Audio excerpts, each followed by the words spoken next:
Hi, welcome to another episode of Trading Corner. So 2 weeks since we last spoke, and I guess the new advancement is the Russia-Ukraine potentially calming in the next kind of 1 to 2 months. So let's see if that's actually impacting anything fundamentally so far. What about on your side? Products, maybe let's start there. No, yeah, from my side, it's probably feeling a little bit calmer after like the last session we had. Yeah. Margins look pretty decent. I guess like prices have come off a bit, maybe on like less of a risk premium. I Yeah. think the market's anticipating a potential Ukraine deal, I think. Have any of the products moved? I mean, last time we were talking about fuel a little bit, but that Not, was from the tariffs. Now it should impact fuel directly again, right? yeah, there's not been huge moves. Like fuel oils come off a bit, but it Yeah. was extremely high, and we got to levels where coking margins were negative. So Right. maybe it's not that surprising we've had a bit of a sell-off. But that said, it should still be a fairly constructive balance. So I can't see it selling off much, and we're seeing a lot of interest in buying, particularly like summer 380 cracks. So yeah, I can't foresee a massive fall there, but So it's weakened a bit. no direct impact from these negotiations. On I think maybe on diesel it feels a bit weaker. Okay. I'm not sure how much. I think that must be partly related to like a higher chance of peace and like potentially Russian exports kind of normalizing. But personally, I'm not 100% sure that's even even if there was a peace deal, how easy is it going to be to roll back sanctions and things like that? So Yeah, I think it'll be quite interesting what a resolution, sorry, actually looks like. I think more likely what it will be is the US will get kind of a tender contract or something in Russia, and so it might not impact things, right away, like the super prompt kind of contracts that we're trading, but it might be that they'll do some kind of term deal and it'll be like, okay, I don't know, maybe gas is probably more the more kind of sure thing that they'll kind of negotiate on. And so perhaps it will just be, freight starts to soften further back in the curve. I know that's been quite a volatile market the last kind of 2 to 3 weeks. But it doesn't necessarily mean that actually in the prompt anything needs to change because structurally it's two prompts, right? So yeah, it'll be quite interesting.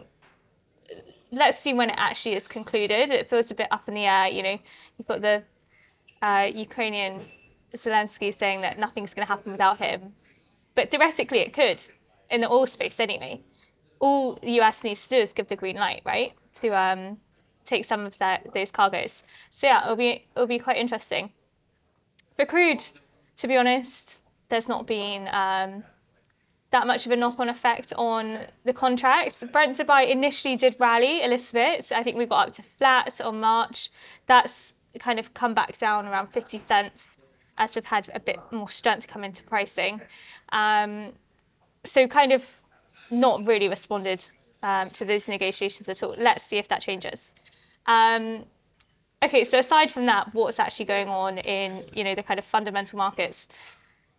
I guess I'll start with crude again quickly. So a big theme had been the last 1 to 2 weeks, big fund stop outs. So we saw that on dated. We also saw it on Brent spreads, and the end of last week also concluded fund rolls. So the majority of these were out of the US, hammering down the spreads. I think the front spread got to around flat, kind of maybe briefly touched contango, but nothing really that convincing. So yeah. what's they'd been long and stopping out. So the fund rolls are so selling spreads rolling down until Friday. Yeah. A lot of the funds had either been long stopping out or they're getting shorts. Yeah. I think that's also supported by the COT data, really minimizing those long positions in TI especially. But I think what they are seeing are super long balances. So they're seeing decent crude builds kind of for the next upcoming few months.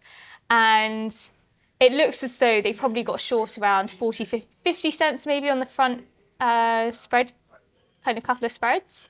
So that was the majority of the flow that we've had the last 2 weeks. And we also had them stopping out in dated. So typically I think I said this before, February tends to price quite well. So the majority of the funds would have been long Feb, March, April, and April, May as well, actually. So typically they tend to perform okay. And they all, about two weeks ago, I think all of them kind of exited their positions. So that was the overwhelming flow for us in the paper. The physical market has been, oh my God, like, I can't even explain. Like, it's been up one day, down the other day. Like, there's a threat of a bull play, but nobody can follow through. So it's just led to this consistent sell side pressure on the dated market. So for us, where we trade really quite prompt, so 10 to 30 days forward, typically where you'll see most of that kind of materializing is in 3 weeks forward. Someone will sell like kind of the 2 week or 3 week, or structure into the next month. And I mean, it feels like everyone is kind of selling into that because they don't think these physical diffs are going to pick back up. So as I said, we had the threat for bull play this week.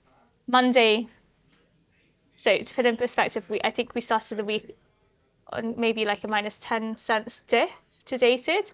We got up to plus 12. Yesterday it got sold all the way back down to minus 5. So we just have these TI cargoes which are not shifting. Now, the only change in sentiment we potentially had was on Monday, a lot of the people that were coming out buying these TI cargoes were refiners, which is very constructive because we're in a period of turnarounds where they're not necessarily, purchasing crude, unless it's particularly attractive levels, which it must have been for them to buy. But that was totally reversed on Tuesday. So it just feels like we're just toying between, kind of parity on the diffs. And for us, like, it's kind of always worth being maybe slightly longer than short, just because naturally in dated you have kind of a set number of cargoes until Midland. So Midland can just keep piling into the dated benchmark, which is what we're seeing now. But how many are left? Who knows? It seems as though local grades have cleared okay. The ARB into the east is currently open. So data to buy is pretty low. Let's see if someone, really can move the curve, because it's just making it seem as though there's super low conviction. I mean, from my side, it shouldn't be that surprising that. Well, I guess we're probably going to turn around should peak in March. Yeah. So we're seasonally in a very weak period for crude demand, and if the market's backward, why would a refinery buy barrels now and store them and lose the structure? So personally, I don't think it is necessarily that surprising that we're kind of experiencing weakness. But on the flip side to that, refinery margins are actually very good. So exactly, yeah, it exactly makes sense why refiners would be the ones that are coming out.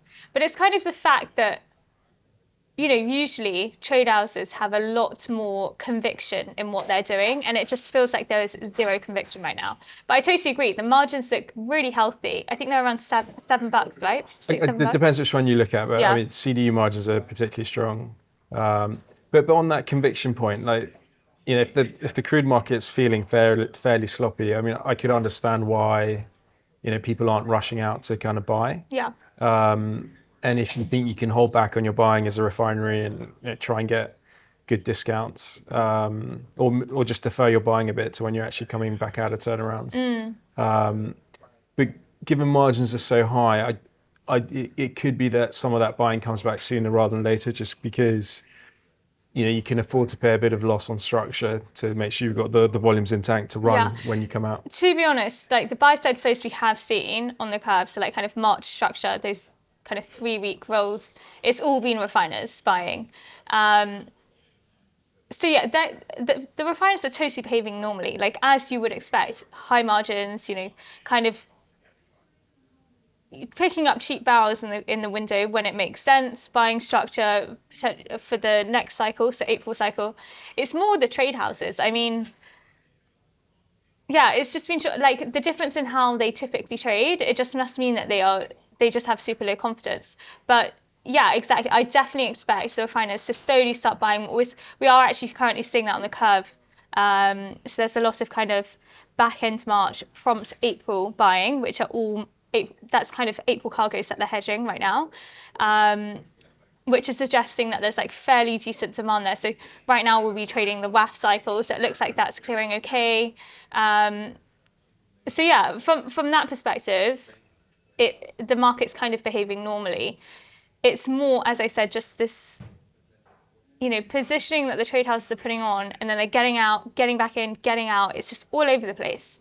Well, I mean, products have been quite a bit like that as well. Things Really? Okay. like the ranges on gasoline cracks and crack boxes have been extraordinary. Like Low or high? just high. So like just Okay. massive ranges, up, down, up, down. The ours have been slightly different. Our ATRs have been quite low, like maybe 10, 15 cents, and people have been getting in, getting out, getting in, getting out. And sometimes the other way, hitting the lows and buying the highs, like not necessarily catching that 10 cents, but it's really caused a bit of a stalemate in the market. Yeah.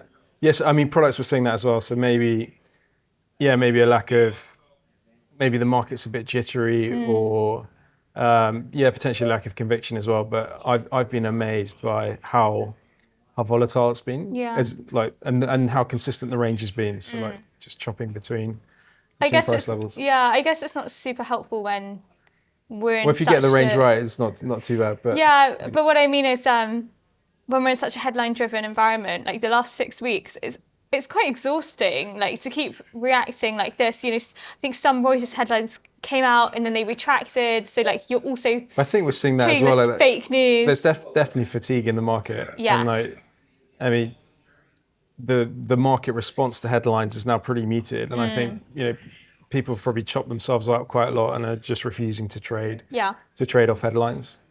Yeah, I think you become more desensitized as each one comes out. So that is definitely what we're seeing. I guess it just doesn't make it any easier for people that do have fairly decent futures positions on to keep taking a battering every time one of these comes out.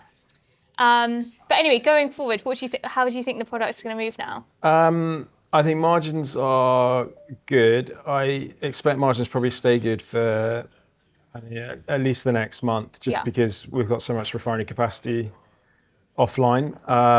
After that, I'm not convinced demand's that great diesel demand doesn't sound great. The gas oil's been performing in the front, right? It's been performing in the front. So the front flies have actually, I'm taking profit on my Very nice. my front flies or chipping out, but I'm actually and keeping the deferred gas oil kind of short versus long gasoline. But I mean, gas oil at the front's been okay, and we're actually pretty tight. I mean, the spreads are really backward, and I guess it's hard for like weather's been pretty cold. Yeah. We've got refineries in turnarounds. We've had kind of Russian refineries getting bombed. So I guess it's quite hard for the market to price. Like the spreads are at a level where they're very backward. But if people look back 2 years ago and like the insane spread moves we had, potentially it's kind of hard to be short just because they can spike, but then they're quite expensive. So it's quite. I guess it's quite hard to trade it at these levels. Yeah, I guess what we really need in something like gas oil is to have 1 week pricing month, and then it'll give people conviction to not kind of do those roll-ups. I think people need to see the builds, and that normally comes from the US. So as the US has become such a big diesel exporter, often it's the US that leads, and the US has been strong. Like Hergo's been strong. The US spreads have been leading to the upside. So I'd be looking for the US to kind of lead to the downside, and there's no sign of that happening yet. But I expect that is what will happen at some stage. So as refineries come out of the turnarounds, and the market gets more confidence that we're building diesel, I would look to the US to kind of lead that fall down in gas oil. Well, yeah, it's kind of what we've had in Brent, or crude, should I say? The US has definitely led the way. Okay, and how about the gasoline, naphtha, the lighter ends? Lighter ends, like naphtha has been stronger, so it's finally kind of had a bit of a move up.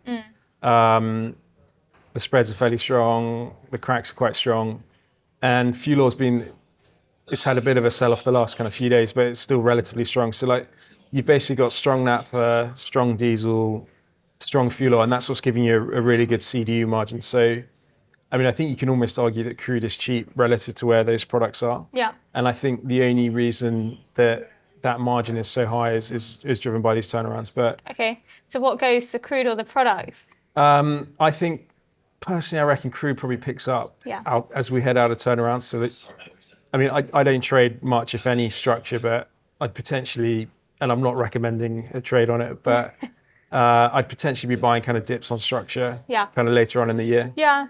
I guess it just depends if, we've got these kind of the OPEC coming back in April. I think that was a fake news headline actually that came out. And then if Russia, Ukraine do all these insurance issues get solved and whatever, and we have this outlet of crude coming out there, that's all going to hit Europe. Like, I know it's some of it for sure will go into the east, but the majority of it, the Russian stuff, will stay and kind of compete against all the WAF grades. So which means WAF into China is going to pick up. And of course you have OPEC stuff, which is, going to stay local as well. But also that process, there's going to be so many headlines and then like counter headlines. Yeah. So like It's going to be a mess. It's going to be pretty noisy. Yeah. Yeah. Definitely. It's just, let's see. I mean, the market is in the front is not looking good. I do agree. I think April structure, I think, has a lot more conviction for me now. I mean, I've tried a few times to be long March and it is a struggle. So I'm probably, for me personally, I think I'm probably going to short rolls into pricing. I think that still makes a bit of sense. And so if we do get this pickup in Brent spreads or, we get pockets of refinery demand coming out, the Brent spreads will allow the back of the curve to pick up, which should help those rolls in the front. But it just looks like every roll that goes into pricing is just getting absolutely crushed for us. I don't see it changing unless something, I mean, who knows, maybe this London trade house could come out next week and just try to buy every, it is. I expect that will happen possible. maybe in a few weeks' time. Well, IP week, right? They like to take advantage of no one being on the desk, to be honest. So let's see. I totally get like you do it where it makes most sense, but they like to catch people off guard. Yeah. So it might be a little bit early, it might be a little bit late. So for me personally, I think kind of long April, May, April rolls or back end March. That's where you're going to get the true physical demand. Anything in the front that rallies, it's going to be short term. It's going to be a position that's going to catch the market short, essentially. But either way, as I said, it's a bit dangerous to be too short crude. I personally would rather be long Brent Dubai or long kind of these dated Dubai contracts with the threat of the ARBs open into the east. OPEC coming out in April, potentially. All the heavy stuff is going to come out, right? So Russian's heavy, OPEC is quite heavy. So all of those contracts are going into that Dubai contract.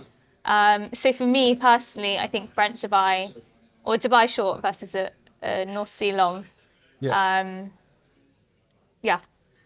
That's kind of how I think we should play it for now. Yeah, from my side, kind of just sticking with the same view. So kind of getting out of my front disty flies and maintaining like a bias kind of short disty long gasoline in the summer. Cool. Okay, we'll catch up next week and see how they did.